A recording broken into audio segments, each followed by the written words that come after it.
Chapter 32 उसे पीछे छोड़ दिया। अनु का गुस्सा उसके हर कदम के साथ बढ़ता ही जा रहा था। आज अनु ने जिंदगी में पहली बार बेइज्जती को फेस किया था। माना इस झगड़े के लिए वो खुद ही रिस्पॉन्सिबल थी। ना उसने तान्या को जाकर अपशब्द कहे होते, ना उसकी बेइज्जती हुई होती। पर इस बारे में अनु को कौन समझाए, उसे अपनी गलती नजर ही नहीं आई। और जब वो बाहर पहुंची तो उसने देखा कि आदित्य तो जा चुका था और उसकी कार भी वहां नहीं थी। सिर्फ स्पर्श हॉस्पिटल के गेट पर खड़ा उसका इंतजार कर रहा था। अनु ने स्पर्श के पास आकर उससे पूछा, स्पर्श, आदित्य कहाँ है? स्पर्श ने बहुत ही इज्जत के साथ उससे कहा, सर की बहुत इंपॉर्टेंट मीटिंग थी मैम, इसलिए वो चले गए, पर मुझे यहाँ छोड़कर गए हैं। मैंने ड्राइवर को फोन कर दिया है, वो गाड़ी लेकर आता ही होगा। अब बस 5 मिनट वेट कीजिए। वो चला गया? बहुत ही गुस्से और आश्चर्य के साथ अनु ने फिर से एक सवाल पूछा। स्पर्श ने हाँ में सिर हिलाते हुए उसको जवाब दिया। आदित्य को दिखाने के लिए अनु ने अपने चेहरे पर जो झूठी मुस्कुराहट बनाई थी वो उस वक्त चली गई, मानो गायब सी हो गई। आदित्य ना केवल उनकी लंच डेट भूल गया था, बल्कि वो अनु को बिना बताए हॉस्पिटल में उसे छोड़कर ऐसे ही चला गया।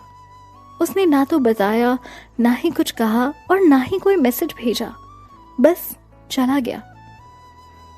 अनु से बताना चाहती थी कि कैसे उसके जाने के बाद उसने इतनी बेइज्जती सहन करनी पड़ी। वो उसे सारी बातें बताना चाहती थी ताकि आदित्य के मन में तान्या और प्रखर के लिए और भी ज्यादा करवाहट भर सके। उसे आदित्य पर शक हो रहा था कि आदित्य के दिल में कहीं उसके लिए कोई जगह है भी या नहीं। वो जो तान्या के लिए दया दिखाने का नाटक कर रही थी, क्या आदित्य को उसके बारे में जानने का थोड़ा सा भी इंटरेस्ट नहीं था? अनु गुस्से से अपने दांत पीसने लगी क्योंकि उसकी पूरी प्लानिंग खराब हो चुकी थी। उसके तान्या से मिलने आने के पीछे सिर्फ 2 कारण थे।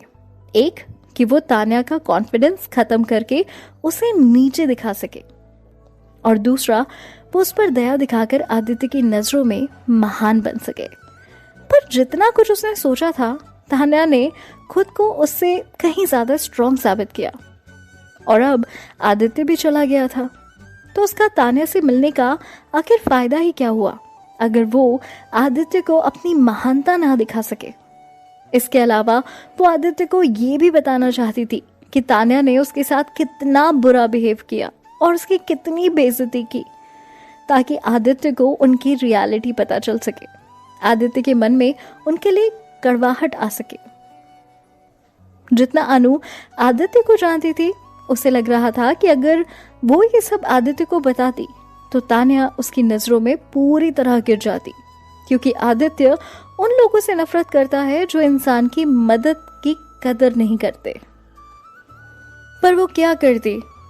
आदित्य तो जा चुका था और वो आदित्य को फोन करके तान्या के बारे में शिकायत भी नहीं कर सकती थी। इससे आदित्य के सामने उसकी अच्छी इमेज खराब हो सकती थी। हालांकि उसने ये मौका तो खो दिया था और वो ऐसा चांस दोबारा पा भी नहीं सकती थी। आफ्टर ऑल, ऐसा चांस दोबारा उसे मिलता भी कहाँ, और साफ साफ शब्दों में कहें तो उसका प्लान पूरी तरह से चौपट हो चुका था। अचानक उसने स्पर्श को देखा और फिर रोने लगी।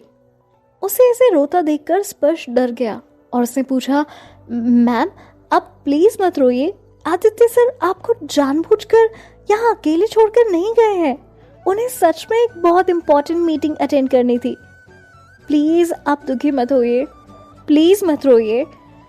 अनु ने अपनी आंखें पोंछी और उन्हें पोंछते हुए कहा, इसमें आदित्य का कोई लेना देना नहीं है, ये सारी मेरी गलती है। मैं ही भूल गई थी कि तान्या बहुत स्वाभिमानी है और उसके लिए अपना स्वाभिमान भूलकर मुझसे मदद लेना बहुत ही मुश्किल होगा। इसमें किसी की गलती नहीं है, गलती है तो सिर्फ मेरी कि मैं इतनी सेंसिटिव हूँ।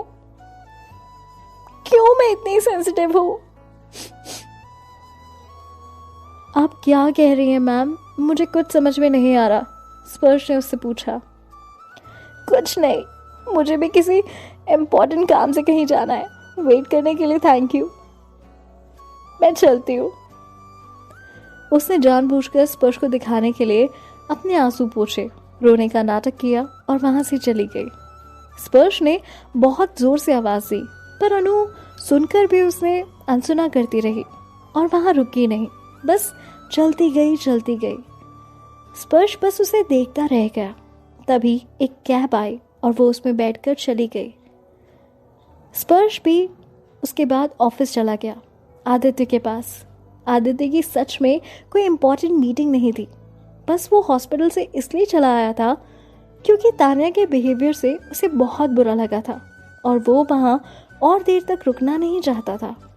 वो आराम से अपनी चेयर पर बैठा था। अपनी शर्ट का ऊपर का बटन उसने खोला। उसे बस वही याद आ रहा था कि तान्या ने उसके दिए हुए चेक को किस तरह से फाड़कर फेंक दिया। 1 करोड़ का चेक उसने बिना कुछ सोचे, बिना कुछ देखे बस यूं ही फाड़ दिया था। वो बस एक ही बात सोच रहा था कि उसके सच में कोई ऐसे उसूल है या वो आदित्य को नीचा दिखाने के लिए हमेशा से इस तरह से करती है। आखिर सच क्या है?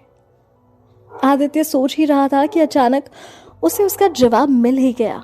उसके हिसाब से तान्या ने बहुत बड़ी बेवकूफ़ी की, क्योंकि अभी वो जिस हालात में थी उसे पैसों की बहुत ज़्यादा ज़रूरत थी और अभी उसे अपने उसूल और स्वाभिमान दिखाने की कोई ज़रूरत नहीं थी।